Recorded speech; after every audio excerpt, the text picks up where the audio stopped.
Hey everyone, welcome back to the Sports Psych Show. Thanks so much for joining me. Today I'm speaking with Jeremy Holt. Jeremy, welcome. Hello, Dan. It's really good to be back on the show after what is a fairly lengthy break. So I think it was December 2018, episode 17 that I was on before. So You anyway, stole great my to be back. thunder here. Yeah, I was going to inform everybody that you're a returning guest, and it was I've written it down. I've got it on my pad here. Episode 17. That's all about preparation, but you've done it for me. Thank you so much. Excellent, my pleasure.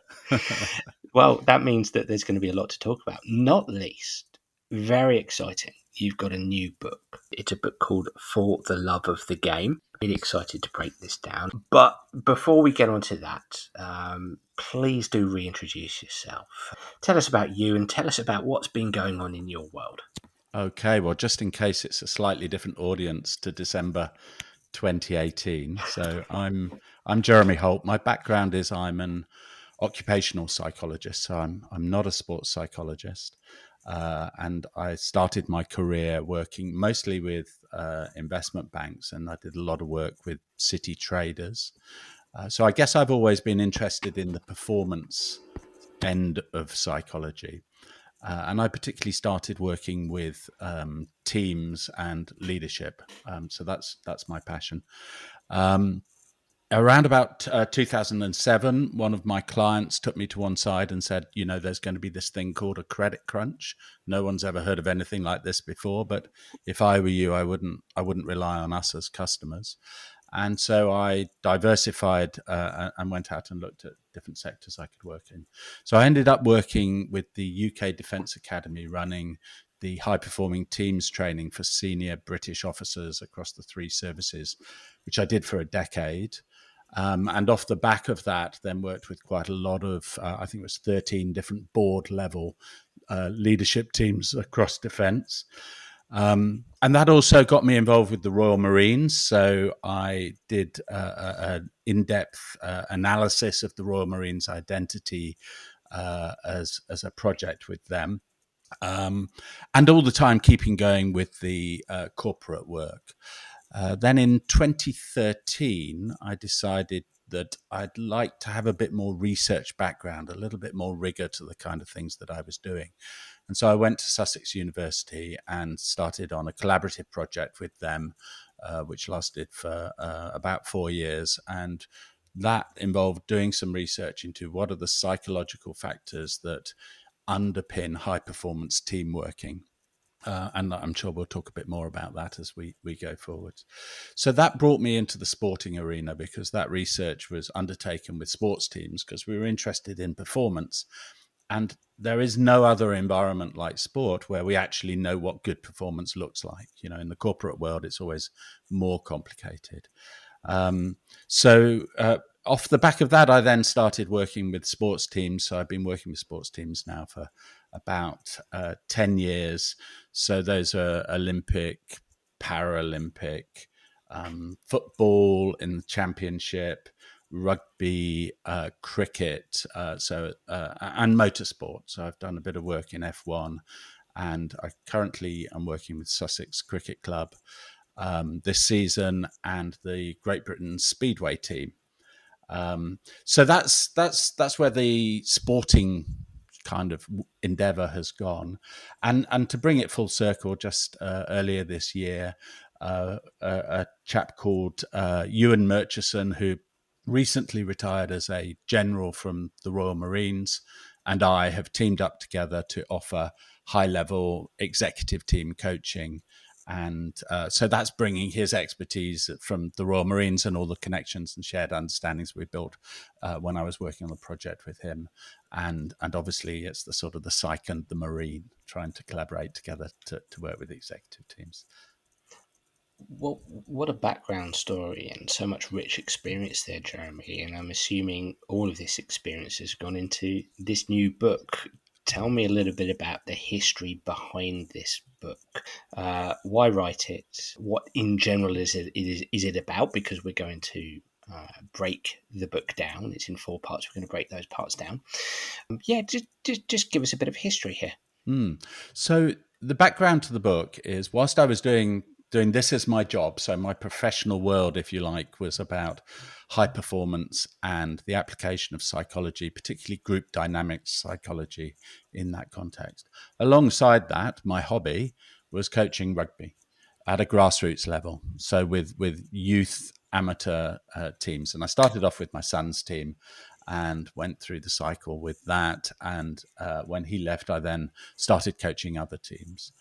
And I guess for a lot of that time, so that was 20 years of grassroots coaching. And for a lot of that time, I treated what I did in a sporting environment differently to how I was approaching things at work. And I guess I lacked the confidence and the understanding to take that sort of sports psychology and try and apply it in a grassroots environment. And then I started to have a play and see what happened and start to apply some of the things that I'd been doing at work with the kids that I was coaching, and found that it had lots and lots of positives and, positive experiences for them, positive experiences for me. So what I did was put that into the book. So For the Love of the Game is really a handbook for sports coaches generally, but particularly aimed at grassroots coaches, because I think that at the elite level, people can get someone like you to come in and give them incredible expert advice, whereas grassroots coaches really don't have resources. So now they do, available from Amazon, and it just really, in a very practical way, takes them through what are the things that I could do to build a strong identity in a team, which will create the experience of belonging, commitment, alignment, togetherness, and practically, how can I do that? So what are the steps I can take? Build a strong identity in a team. That word identity stands out to me, and I believe the underpinning theory here is social identity theory. Am I correct in that? And if so, can you kind of give us a broad brush idea of what that is? Yeah, so social identity theory is indeed the underpinning theory, along with two other theories: self-categorization theory and motivated identity construction theory. So great psychological names, right? Wow. And so they barely get a mention in the book, because the book is not for academics. It's to try and Sure. take those things Sure. and make them practical. But perhaps Yeah. for this audience, so social identity theory is based around the idea that who you are, your identity, has really got two components. One component is your individual identity. So if you imagine yourself on your own, when you're just representing yourself and you have a choice about what you would do, then your individual identity will come to the fore at that point. But the other part of who you are is your so-called social identity. So this comes from your membership of groups. Once you categorize yourself as belonging to a group, and by the way, that happens incredibly quickly and very casually, often without us even realizing it. But once I've categorized myself as belonging to a group, it alters how I think. So I start to develop cognitive biases. I stereotype myself as more similar to other people in the group. I stereotype people outside of the group as more different to us. And I am motivated to elevate the status of the in-group. And this is a very important element in the sporting context. So what happens once us becomes part of me, so my sense of belonging to a group becomes part of my sense of myself. The more those overlap, so if you imagine a Venn diagram, and you could just have a very little overlap, and so some of the casual groups that we belong to, there's a very small overlap. But as the overlap gets greater and greater until they're fused, we talk about identity fusion, then I become inseparable from us.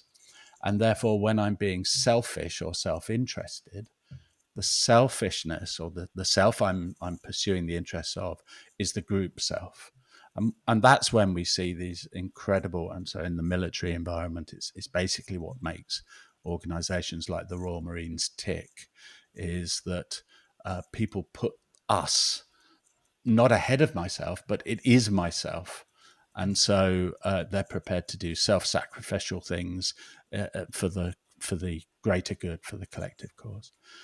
So if you look at that in a sporting environment, the research that we did at Sussex University showed that when sports teams have a strong shared identity, a strong social identity, that they perform better.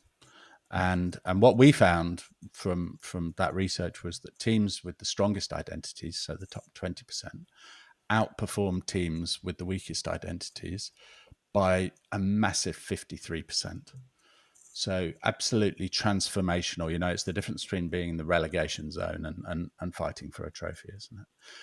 And it helps us to understand why it is that you can have teams of superstars that really don't seem to perform. And we often, the pundits will say, well, they don't care, they're not trying, or there'll always be some attribution made by pundits as to what's going on there. And then we can have other teams which really, on paper, the value of the players, for instance, in a football context, the value of the players is much lower. They should be less effective players, but they go on to perform extremely well. So they outperform. And that's generally because that team has developed a very strong identity. And so players are doing it for us. They put in the extra hours. If people talk about culture, say, well, what is the culture of the team? Well, if culture is, what do you do when no one's looking? What are the choices that you make when no one's looking? Then the next question is, how do you know what to do when no one's looking? And that's where identity comes in. So it's these fundamental beliefs about who we are together that inform the way in which I make decisions, often without really being aware of it. So that's the sort of psychological piece. And what I try to do in For the Love of the Game is step right back from that and say, so what do you do? Practically, if I was a coach of the under 14s, what could I do that would build that kind of sense of belonging and togetherness and that identification with the team? So coaches are able to exploit this notion of social identity, this feeling of belonging to the group, to our club, to our team, to our organisation. Coaches are able to exploit that in order to improve performance. That's what I'm hearing from you. That's right. And of course, social identities exist anyway. So it's not that there isn't one, but often it's, when it's not coached, when it's not managed, it's often around cliques. The example that I give in the book is the golden generation. The Beckham, Ferdinand, Gerrard, England Lampard, football. in England football team, in the England football team, and that team. So a friend and colleague of mine, Chris Neville, was a sports scientist during that era with the England team. He was there for 13 years, and he often talks about how the failing of that team was that they lacked a shared identity. So everyone arrived with their club identities, but they didn't have an England identity. And so you just didn't see that level of collaboration. You didn't see the effort put into the level of collaboration that you would see in a team with stronger identity. And there's a strong. I mean, much better than me what Gareth Southgate was up to, but Southgate seemed to actually take a different approach and to focus on building that sense of shared identity within the England team during his tenure as the manager. So yes, it plays out in that sort of very practical way.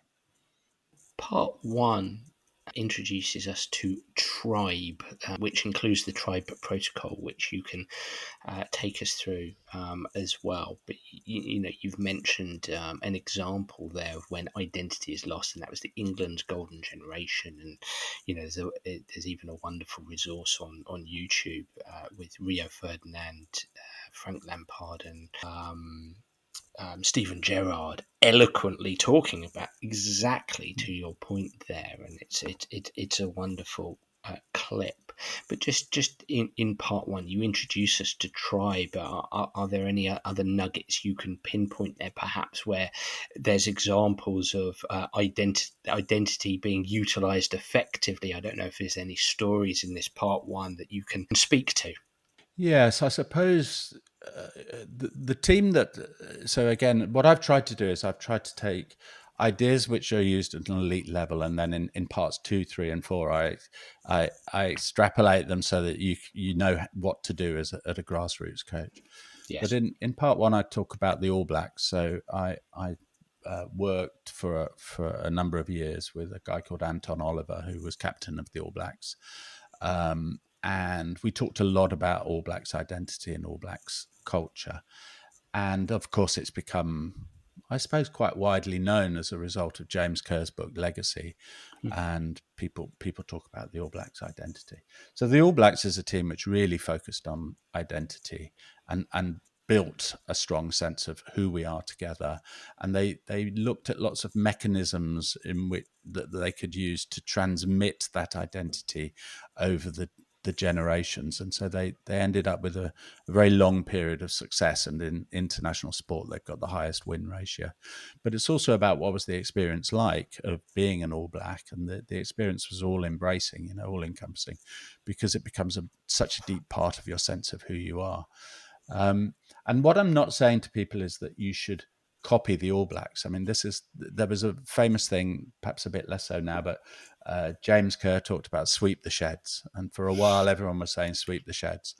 Yes. So what they do with their teams is they come in and the coach would impose what we're going to do to become a better team. We need to be humble. We need to work hard. And we need to sweep the sheds as a way of showing it. And of course, it doesn't work like that, because that's someone else's identity. And you can't just take someone else's identity and apply it to your team. So there's a couple of things which I think are important in this first part of the book. So the first is that our second part of the research at Sussex University dug into what motivates people to identify with a team. So the first part was, well, we know that teams with strong identities perform better. And by the way, there's lots of other research that shows that you also have higher levels of well-being, you have higher levels of commitment, you have people report lower levels of stress, all the sorts of things that actually wouldn't surprise you if you've ever been in an environment where you really feel part of something and that you belong. Of course, that's going to be the case. You feel supported, you feel challenged as well, but you also feel supported. So lots of benefits. But the second part of the research looked at, well, what motivates that? And we identified 5 factors. And these are 5 elements that are part of your sense of self. So everybody's sense of self has 6 components, but 5 of them work at a group level. So the first one is about a sense that what I do has continuity from past to present to future. So we want to feel that our life has meaning over time, that we're connected with what came before us, and the people after us will remember us for something. So this is in the tribe model, that's traditions. So that's the T of tribe. The second motivator is to do something that's worthwhile. So in sport, it's very easy for coaches to say, well, the goal this year is to win the league. But of course, most teams don't win the league. Does it mean that they had an unsuccessful season? Of course not. Was it a waste of everyone's time? Of course it wasn't. But the goal is wrong. So what is the purpose of the team that is not winning beyond winning? So that's relevant. Identity is about what gives us an edge. What gives us an edge on the pitch and what gives us an edge off the pitch. And so that could be a quality or a characteristic. So if you thought of like the signature characteristic of your team, how it plays the game and how it approaches life. So to give an example, the Great Britain women's hockey team, who I did a bit of work with back before Rio, had as their identity statement, to the ball. And by what they meant by that was close down space. So on the pitch, close down space. Always go to the ball, always close down space, never give time to the opposition. But they applied it off the pitch as well. So, if there's a problem, if there's conflict, go to it. Don't avoid it. Don't let it fester. Let's just move towards all of the challenges that we come across.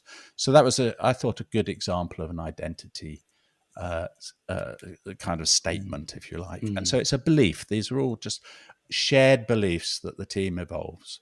The B in tribe is about belonging. So what are our agreements about what we expect of each other to be one of this team? And of course, ultimately, that plays through to standards, probably. And then the E is about effectiveness. So, how do we need to approach things? What are our agreements in order to be truly effective? So 5 areas of discussion, 5 areas of potential agreement. And so, what we know from the research and from experience is that once teams discuss those things, those 5 areas, and reach some agreements, what they've done is they've co-created their tribe. We would call it their tribe. And we asked teams to put it all together into one pager, which we call the tribe shield. So it's just a few words, and you might look at it, and I might look at it, and you say, "Well, okay, it's just another bit of paper." But the point is, and this is the second point, is co-creation is really important. This is why you can't copy the All Blacks or anybody else and get the benefit. You have to go through the discussion. The process is as important as the outcome. Now, that's actually a challenge for all coaches, as you know, to allow players to be involved in the design of the culture, the environment, and also feeding right through potentially to the playbook. But it's particularly a challenge for grassroots coaches because most of the time grassroots coaches have no experience in having these kinds of conversations and don't have the confidence to do it. And the easy way is to plan your X's and your O's and do your drills and do some fitness and probably have a little bit of a fun game too, so that we've had a few laughs, and not to get into these kinds of heavy conversations. So in this book, I try and give them enough guidance so it doesn't feel too heavy, so that they could have these conversations and reach these agreements. Neat segue to part two. So you've introduced us to tribe in part one: tradition, relevance, identity, belonging, effectiveness. And just pausing briefly on identity, there's been what I would perceive to be a wonderful one that has come out recently, although it sounds to me like they've been utilising it and working on it for some time, and that's the England women's football soccer team, currently competing in the Euros. And this term proper English keeps coming up. They unfortunately lost their opening game against France, and from reports in the press, there were some strong conversations behind the scenes that they had got away from this mantra that has been utilised in that environment around proper English. I think meaning to be strong and determined, and also a style of play, a little bit more route one at times in a world that's really sort of pushing skill on the English style of play. So getting back to that kind of play. So I don't know what your thoughts on that are, Jeremy, if you know anything about it, but that's that notion of proper English sounds like the identity piece. Yeah, it really does, doesn't it? And it's often captured by a phrase, which obviously can be interpreted in lots of different ways. But if you're part of the inner group, you know exactly what that means.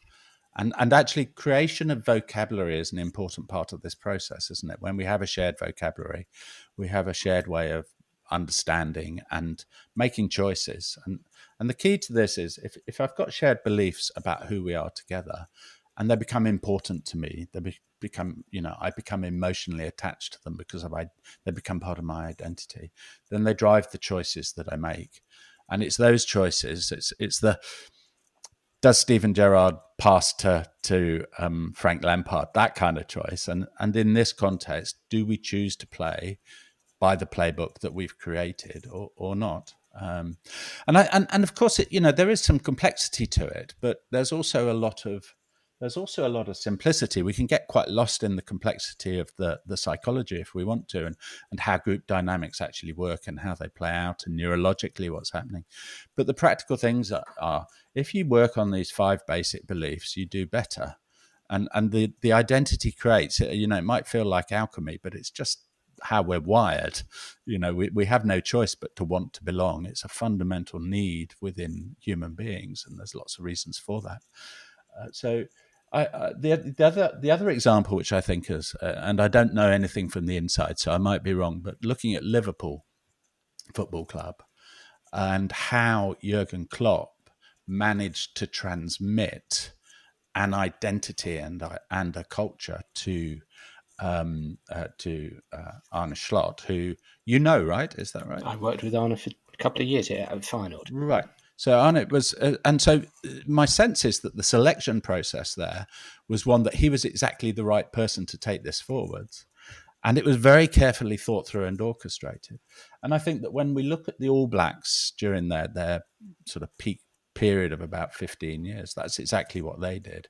And that, to me, that's the mark of an organization which really is going to create a legacy and trying to create a legacy. Now, I don't know how deliberate they were in it, but it looks pretty deliberate to me. Very. And the way that they've tapped into, Yeah. for instance, the traditions of being from Liverpool, being a Scouser, it's almost like a textbook example of building a tribe from the outside. Yeah, very deliberate in their appointment of Arne. Wonderful couple of years doing something not dissimilar to what you're speaking to here with Arne at Feyenoord. So in Arne Slot, Liverpool got somebody who was very well versed in building a culture around these kind of terms and words that hold great meaning that could fit neatly into tribe. But I would imagine at no stage would Arne think that he could just simply pick up and transfer what he did at Feyenoord and take it to Liverpool. It would have to be something that he engineered himself, building on what Jurgen Klopp did and creating his own signature with it as well. So I think it's fascinating, and he was wonderfully successful in his first season, wasn't he? Winning the Premier League title. Yeah. Unprecedented. So in part 2, you invite us to learn about conversations and facilitating team conversations. You provide a coach's guide, and with each segment of part 2, you break it up into tribes. So it's the traditions conversations, the relevance conversations, the identity conversations, and so on and so forth. So, how can coaches start to have conversations here? And I suppose I would throw at you here that I suppose one does have to be mindful about what grassroots coaches can do with the resources that they have, the time that they have. So I'd be interested to learn a little bit about your thoughts on the constraints of the grassroots coach, maybe even the academy coach who has the luxury of being more having more resources, having more time, right the way up to full time, but they don't necessarily have the skills to put this in place. Bring this alive for us here. Okay, so part 2 has got 30 questions. So 6 questions for each of the 5 tribe foundations. And the questions are open questions, and they're designed to trigger an exploration. So the first part of part 2 is just explaining how to run those conversations. And of course, you can do that through formal meetings. But from my experience in grassroots coaching, players want to be out on the pitch. They want to run around. They want to get muddy. And that's why they turn up. And so if I say to them, well, lads, we're going to start today with, an hour in the classroom whilst I'm going to make you have a deep and meaningful conversation, I'm probably not going to get so far. So these are the questions, and each of the questions has a muscle rating. So you can have 3 biceps, which means that it's a tougher question, a more difficult question, and probably you need to allow a bit more time and give a bit more thought to it. But there are also sort of 1 bicep questions, which you can just throw out. And you could do it during a water break. You could do it in stretches after training. You can do it when there's an opportunity that arises. And there's enough information in there to suggest to you how you might want to structure that so that it is just a 5-minute conversation. And the point about conversations is that conversations are how we make meaning. And so every time we discuss something, we start to build a shared meaning. And that's really what building an identity is. It's about converting our meaning making into agreements. So even if we don't finish the conversation, I've triggered something in the players' minds, and I've probably triggered some conversations which will happen after training on the way home, or in other informal situations. Even if it's just curiosity, why on earth is our coach suddenly started asking us these kinds of questions? And if you work your way through with the questions, then you can go from, therefore, quite informal, impromptu. But I would say the best impromptu interventions are planned. So you could say, this week we're going to ask a question which is about traditions. Next week we're going to ask a question which is about relevance. So over 5 weeks, you could work your way through 5 different areas, and you've started to converge on agreements. And what you'll find is that will then trigger things that you can do, and agreements that you can reach with the players. So yeah, that's the thinking behind it.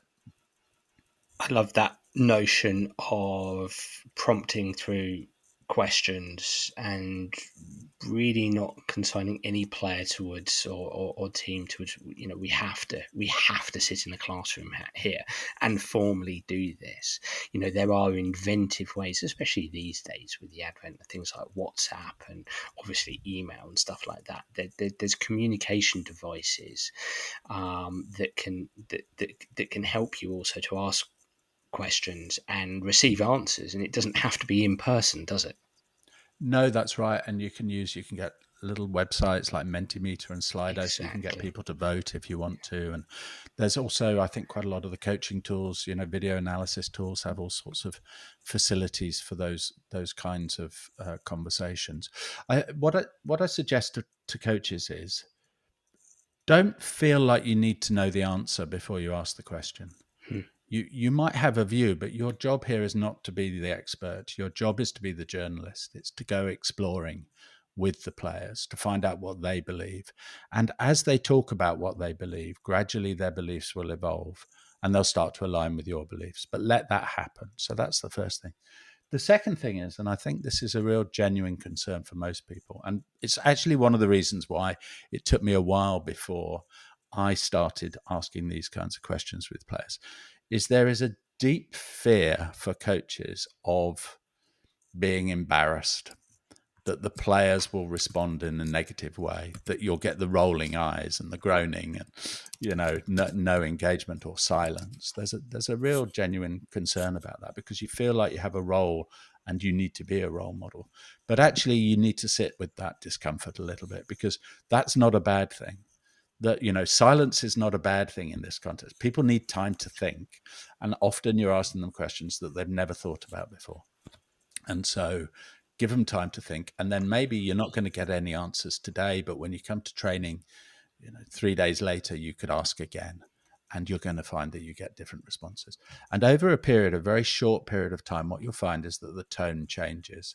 So their expectation is, when they turn up to training, there are going to be some questions about what makes me proud, questions about what do I think gives this team an edge, makes it distinctive.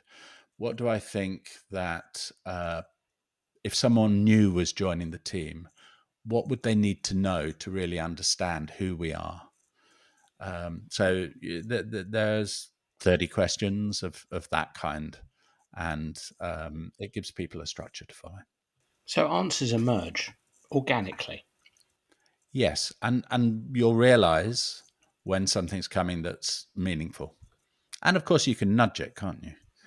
You know, by the way in which you ask the next question, and also there's nothing wrong with coaches contributing their thinking, because the idea of a team identity is a leader plays a different role to the standard member, but the role that they play is to become an archetype of being a team member. So it's not to stand separate, it's to be one of us, but to be a really great example of one of us, and to really champion us and take us forwards. And once the players see you in that role, then their thoughts about you as a coach change. And there's lots of good research about this as well. So, for instance, around identity leadership, we know that if someone sees you as a team member and an identity leader, they'll think you're more charismatic. not because you're different, but just because they attribute you as being one of us, and therefore they see that what you say is more charismatic. They'll even laugh at your jokes more. So we think that people who are from the in group are funnier than people from the out group. In part 3, you move on to challenges. Talk to me about challenges, because again, this section is broken down into the different tribe challenges, the traditions challenges, the relevance challenges, the identity challenges. So, talk to me a bit about challenges. Yeah. So the great thing about conversations is you can do them quickly, and over time you can move towards a harmonized view. But actually, sometimes you need to do stuff. So, and I think particularly in a sporting environment, players are used to doing things. And so the idea of challenges, we're going to go off and we're going to work on this, I think is something that players get. So it's like another drill, if you like. You could replace it for a drill, and they take 30 minutes. If you want to go slower, they might take 45 minutes. So again, there's 30, and some of them get 1 muscle rating, and they're pretty quick and easy, and some of them are 3 muscle ratings. And the challenges, therefore, have a practical output. So it might be around reaching agreement. So, for instance, one of them is around creating a values compass. And so that's a tool which is used quite widely by sports psychologists. And in this book, what they get is a step-by-step guide that runs over a couple of pages that explains to you exactly the equipment you need, exactly how to set it up, what the steps are as you work through the process, what are some coaching questions that you could use around it. So in the same way as if I was giving you a drill on how to defend against a corner, I'd give you this kind of structure. That's what you get in part 3 of the book for these 30 different challenges. And so sometimes you'll find that it's easier and better and more powerful to use challenges than just conversations. It's like an evolution, if you like. Some coaches will feel ready for them already, and some may not. And where I particularly use challenges would be pre-season and then early season, because that's when we're reaching agreements which should set our standards and our style of play and our approach to each other for the season.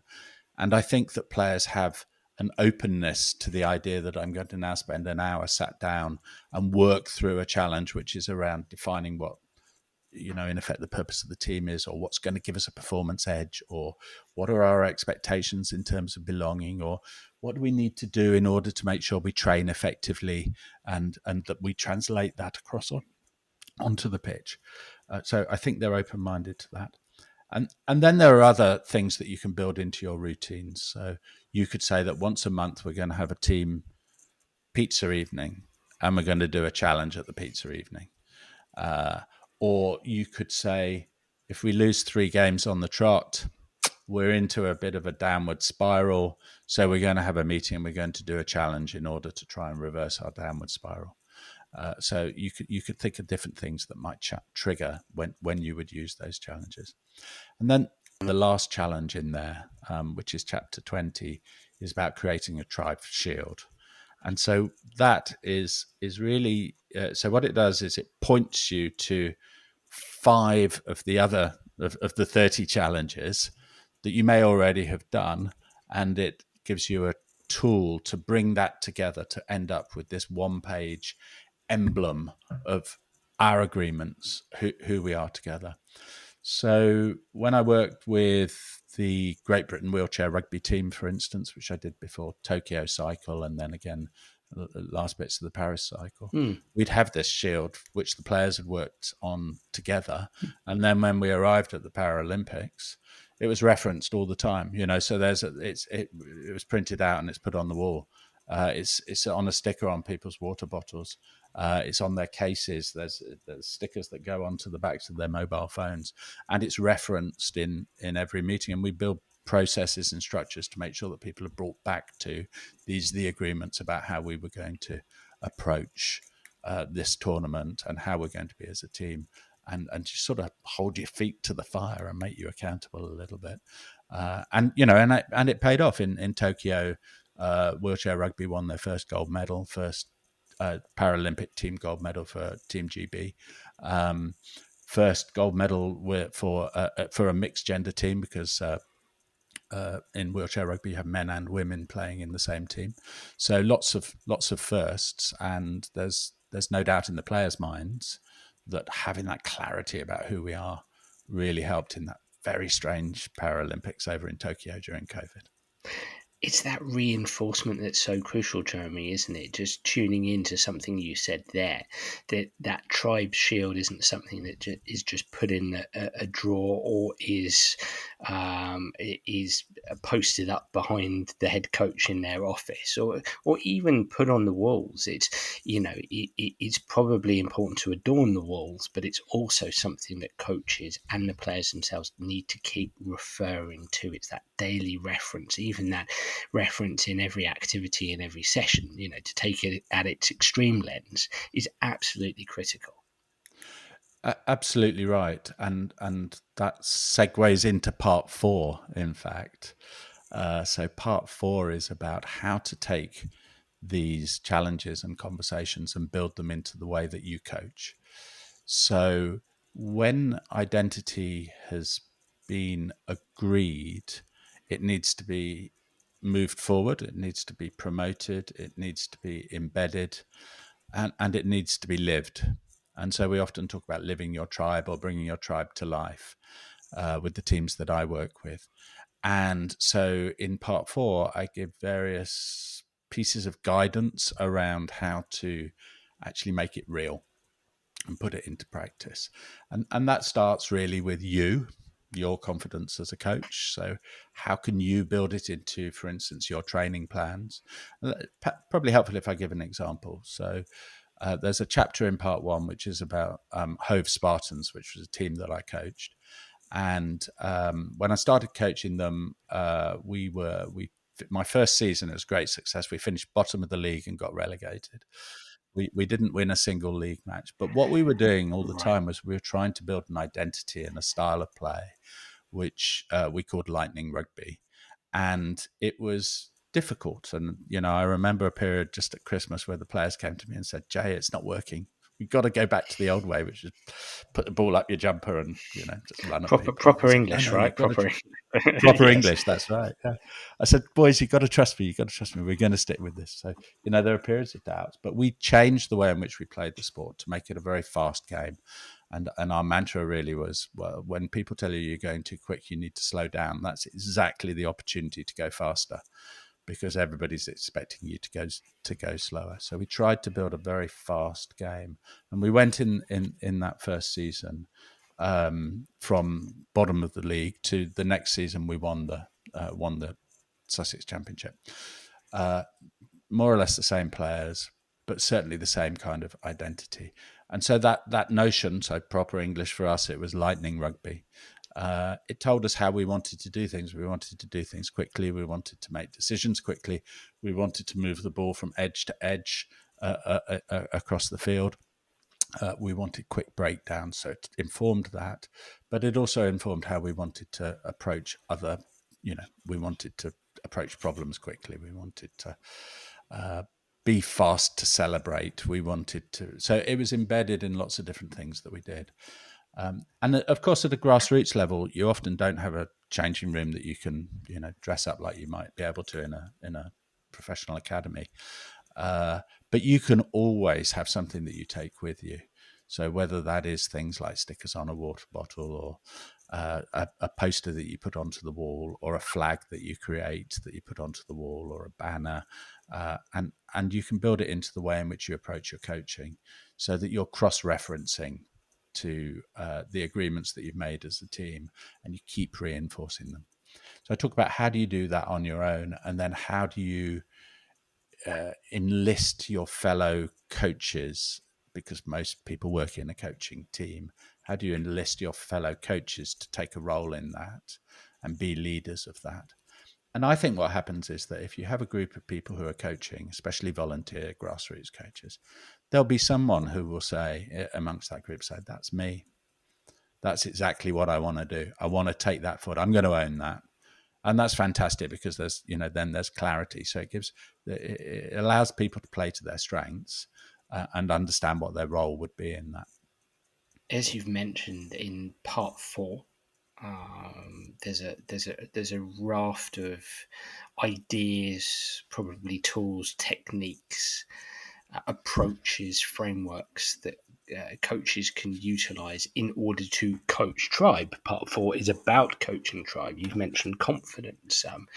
You speak to match day routines, video analysis with tribe in mind. Breaking a losing streak, season planning, and so on and so forth. You've covered a little bit of this in the last few minutes, but just to sprinkle us with a couple of more ideas before we close here, because this is towards the end of the book. Just a couple more golden nuggets here from this part 4 in terms of coaching tribe. Okay. Well, I think the first thing to say is that what I've tried to do in this section is think about all the things that I've found practical. And so that sometimes moves away from pure social identity. So, for instance, there's a section in there around goal setting where I'll talk about functional imagery training. And so making your goals much more visceral and emotionally connected for people. And also how you can create identity related goals, so tribe related goals, and how they have a positive impact. In match day routines, I talk about there's this concept some guy called Dan Abraham came up with to do with game face. And so I reference him, whoever he is, and talk about players having their own game face, but also a team game face. So you can prepare for your match day, and then your match day routine is governed because people put their game face on.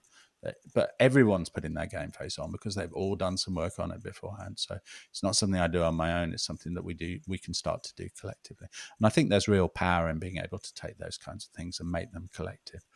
But I think there's probably a couple of things in here which are particularly to do with tribe and identity. So the first one is around the leadership roles. So there's been a lot of research around identity leadership by people like Professor Alex Haslam, and he and others. I think Professor Matt Slater's been on this show, and perhaps Jamie Barker as well. Yes. And so all of those guys have been working on applying social identity in the sporting context. And around leadership, there's a really well proven understanding of the roles that people need to take to be seen as identity leaders. And Alex Haslam calls it the CARE model. I call it the DARE model. Because his C is create an identity, whereas I describe it as discover an identity. So discover an identity, advance that identity, represent, so live and behave in a consistent way with that identity, and then embed it into your routines and your practices and your rituals and so on. So these are the 4 jobs, if you like, that identity leaders do. Nothing connected with your personality or your character. These are just the roles that need to be done. And so the chapter about bringing your coaching team together is about understanding those roles and then sharing them out between people depending on where people have a particular aptitude for it. And then the second element, which is, I think, quite social identity specific, is around player leadership groups and captains. So Professor Katrine Franson from Leuven University and Philip Bowen, also from Leuven, have done some fantastic research into player leadership and the role of captains. And of course, player leadership is quite fashionable to have a player leadership group, but this research really gives you some understanding of what roles you should ask player leaders to perform in order to contribute to a strong team culture, and it breaks it down into 4 roles. So I talk about those four roles in this chapter 25. And uh, everything that I talk about in the book, I try and make sure that there's some peer-reviewed science research that sits behind it, because there's a lot of opinions about there, and a lot of people talk from their own experiences, and I have nothing against people talking from their own experiences. But when your own experience aligns with some solid, good quality research, I think Yeah. it puts you, well, it gives me confidence anyway, puts you in a stronger place. So yeah, there are those sections, and then other things. So, for instance, I talk in there about Tim Rees and Pete Coffey's work about breaking a losing streak. So some interesting research there, which I like. And Sarah Jane Blackmore talks about the teenage brain in her book. And I think that understanding, if you're coaching teenagers, then understanding the evolution of their neurology is helpful. So I've just tried to take those sorts of ideas and put them into what I think is easy and accessible language. Well, I love it, and that's where I get most excited about these kind of things. This is very much the central theme of this podcast is striving to make sense across different theories, approaches, frameworks, tools, techniques. So I love the fact that at the heart of this is obviously social identity theory. You talked about self-categorization and motivated construction, but social identity theory. But the relationship there between that and goal setting and confidence and match day routines and stuff like that, and just making sense and linking those together. So that's absolutely fantastic. Jeremy, brilliant. Really, really enjoyed listening to you once again on a subject you're clearly passionate about, know lots about, and are helping many, many teams in both the sporting and the corporate worlds. So, my final questions are very, very simple. How can people find you, follow you, get in contact, and purchase a copy of your great book, For the Love of the Game? Right. Well, let's start with the book. So that's available on Amazon, as you might expect, and it will become available through other publishers or other bookshops in due course. But at the moment, it's out. It's out on Amazon. So if you search for the love of the game, you'll either get my book or you'll get a very old biography by Michael Jordan. So take your pick when you get there. In terms of getting in touch with me, I'm on Twitter. I use that less now. LinkedIn, Jeremy J Holt, and Instagram, Jeremy J Holt, and my email address is jeremy@cfte.co.uk. So Charlie Foxtrot Tango Echo.co.uk. And I'd love to hear from people, and I'm very passionate about the idea of creating a community of people who are interested in just coaching this kind of stuff, making it part of coaching instead of something that's an add-on. To me, the way that we work on mindset and shared belief, it really should be part of everything that you do as a coach. And I think it is for the best coaches. I think it's probably something that perhaps not so deliberately, but they're the people who are already doing this kind of stuff, and they'll just look at my book and they'll say, "Oh yeah, I do that," or "I do that," or "I haven't done that one. Oh no, I quite like that one. I'll use that as well." So it would be great to hear from anybody who's interested in taking that forward, and has any questions. Perfect. Perfect. Jeremy, thank you so Thank much you for very much, today. Dan. Thanks for the invite. Well, everyone, I really enjoyed that podcast episode, and I'd love to hear what you, the listener, think. So please do get in touch via X or Facebook or through my website, danabrahams.com, to tell me what you think of the show. And if you do have any suggestions, I'd be delighted to hear them. I'm already looking forward to next week's episode. Bye for now.